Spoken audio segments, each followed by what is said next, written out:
First of all, let me ask you a question. Have you ever been in a situation when you're utterly terrified, yet you still have to push yourself through? Mark Lehman said, courage is not the absence of fear, but acting in spite of it. This goal has guided me through a remarkable journey. When I was a child, I was extremely shy. Even if a stranger just looked at me a bit more longer, I would hide behind my mom. But now, I can walk confidently on the catwalk, and I have won 10 national championships. And the key is, I learned to stop avoiding fear and start to face it. It was summer of 2020. My mom noticed that I had a hunchback, so she sent me to a modeling school.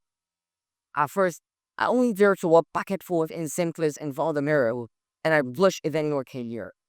So, my modeling teacher told me to look at my handsome face in the mirror and say, what do you fear?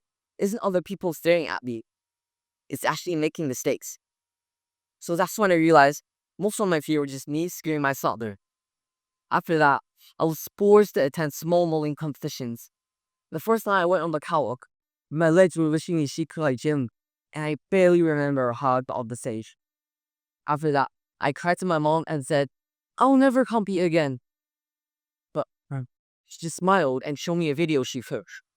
In the video, I was wearing formal dress, confident, cool, and even a little handsome.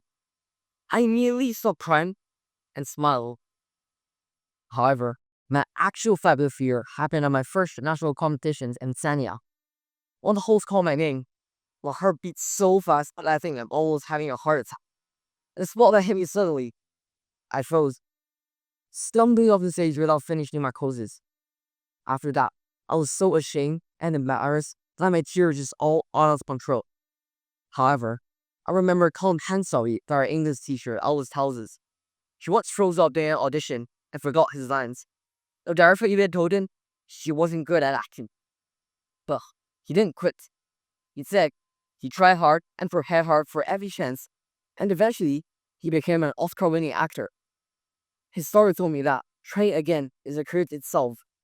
So, I wiped away my tears and said to myself, there's another competition this afternoon. I need to try my best. Even if I just finish my poses and walk off the stage properly. Laying your affirming blunt, I summoned up my courage and stepped onto the stage. Surprisingly, I did all my poses well and I walked off the stage comfortably. After that, I said to myself, it's not necessary after all.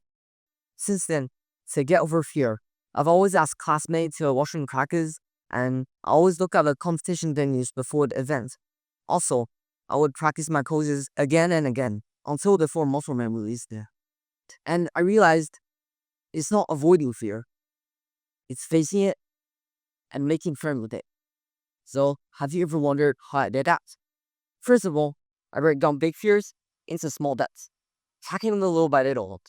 For example, I'll always track my poses and catwalk separately because it can help me to build my confidence really fast. Secondly, I used to be scared of making mistakes while modeling, especially when there's a lot of people. So my dad told me, practice makes perfect. The more I practice, the more confident I became. Just like yesterday, I also practiced a lot for this TEDx speech in front of the mirror. Orson Hudman said, facing a cliff. If you're afraid, it's an abyss. If you're brave, it's a staircase. All fear in life are the same. You'll find that it's never that terrifying as you thought. You have the courage to face it.